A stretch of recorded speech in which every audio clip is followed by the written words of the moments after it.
once we see the incarnation, we see Jesus, and we hear his voice saying, will you marry me? Man, I know what I'm getting into.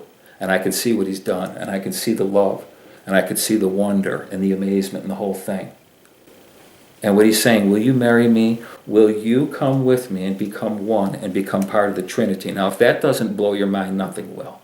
Because I don't know, Jesus did not leave the Trinity and he's going to marry us and we're going to go off and do something over here apart from the Father and the Spirit. No. When he says, will you marry me? His proposal is an invitation to join the Trinity. Hallelujah. One as his bride through all eternity.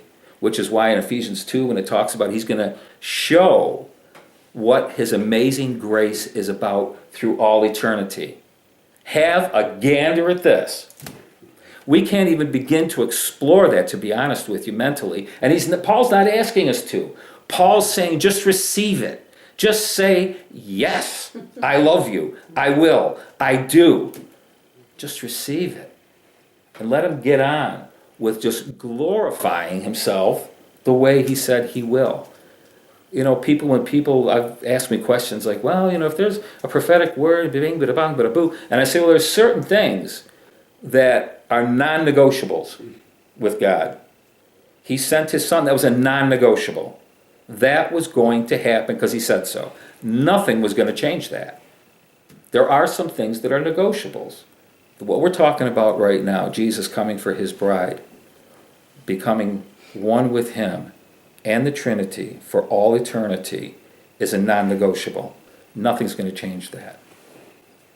That's an eternal plan and purpose that we can't figure out, thank God.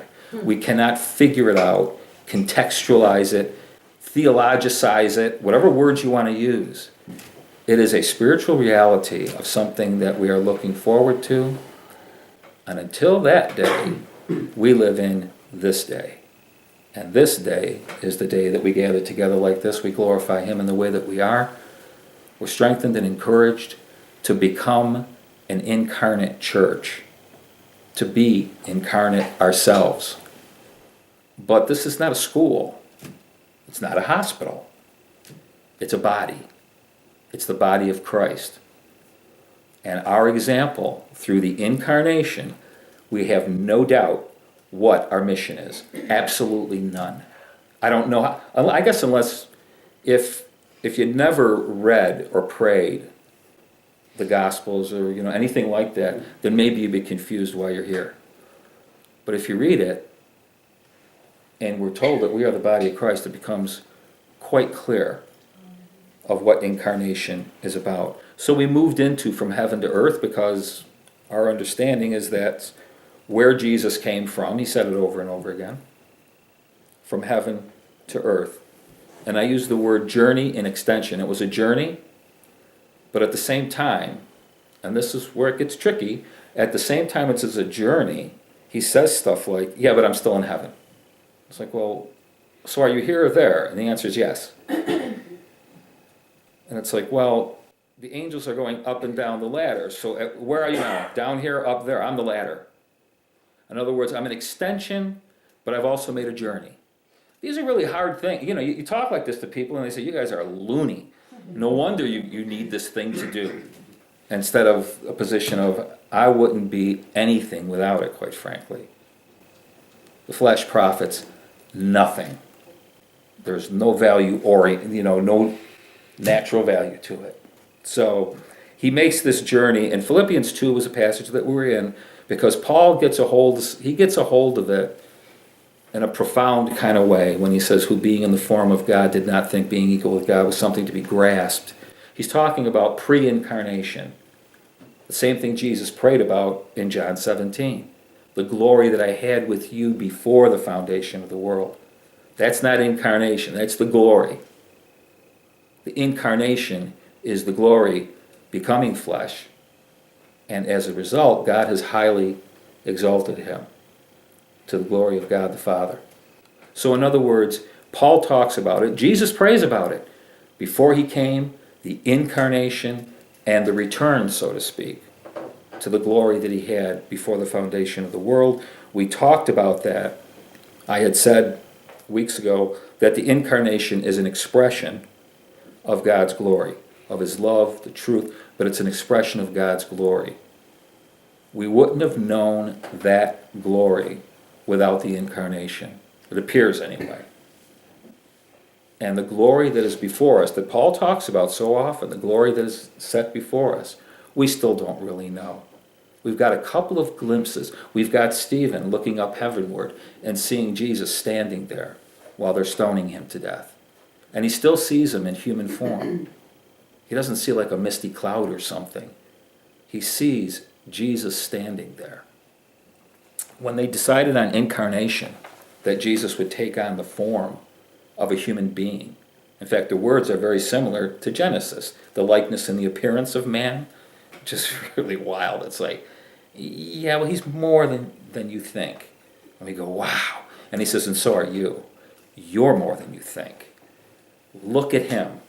But in the context of that, when it's talking about him taking on human form, the incarnation, the Son of God, the Son of Man, Jesus is talking about it. It's the glory. John's writing about it. We beheld his glory. It's the glory of God made known in man. It's the incarnation as an expression of his glory. We'll talk more about that next week. Anyway, from heaven to earth, the New Testament writers, it wasn't like so out of the box as it might seem to us. They did have some precedents from the Old Testament. And we spent some time looking at a couple of C's, words that begin with C, and a couple of points. We use Genesis 18, Abraham's visitation, as a type of a precedent where Abraham is called a friend of God. Do you remember when Jesus, in John 15, when he says, I call you friends because I've told you what's going on? I'm paraphrasing, obviously. I've told you what's going on. And that constitutes friendship. Friends talk to each other. They're honest with each other. They tell them what's going on. And that's what Jesus calls the disciples. In Genesis 18, the chapter before Sodom and Gomorrah, when the angels, they kind of like have a little conference, and they, should we tell Abraham what's going on or not?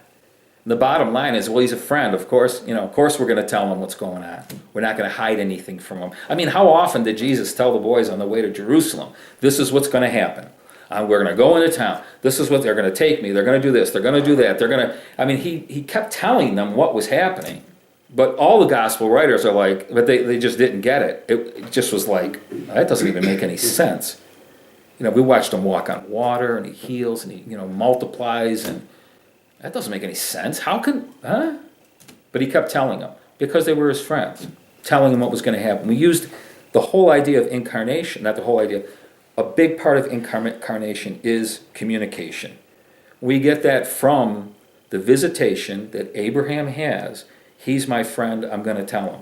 The incarnation is about communication. It's more than just a revelation of who he is, but he communicates. We talked about the nature of angels. They're task-oriented. And the incarnation is a very task-oriented thing. And the revelation comes through his words and through his works, so to speak. So there is this precedent, because the implication of what is said, this is in Genesis 18, when the Lord is speaking to Abraham about Sodom and Gomorrah and what's coming. Genesis 18, verse 21. I will go down now and see if they have done entirely according to its outcry, which has come to me, and if not, I will know. If you think of who's talking, that's God talking. The Lord is speaking, and he says he made a decision to come down from heaven to see what was going on. Now, we all know that God is omniscient, omnipresent, a bunch of omnis. We know that. He doesn't need to come down to earth, have a good nose around, see what's going on. Oh, now I know what's going on. That just doesn't even make any sense. Unless you see the implication is incarnation. In other words, I'm going to go down as a human being. It's an implication. See what's going on. Live among them. Check it out. It's the same thing that happened in Genesis. Remember Genesis 11, the Tower of Babel? It's the same expression that's used there. Let's go down and see what they're doing. What do you mean, let's go down and see? Can't you see from here? You must be able to see and know what's going on the earth. It's like the same thing with Satan and with Job. Ask it, hey, have you seen what's going on earth? I mean, come on, this is ridiculous stuff.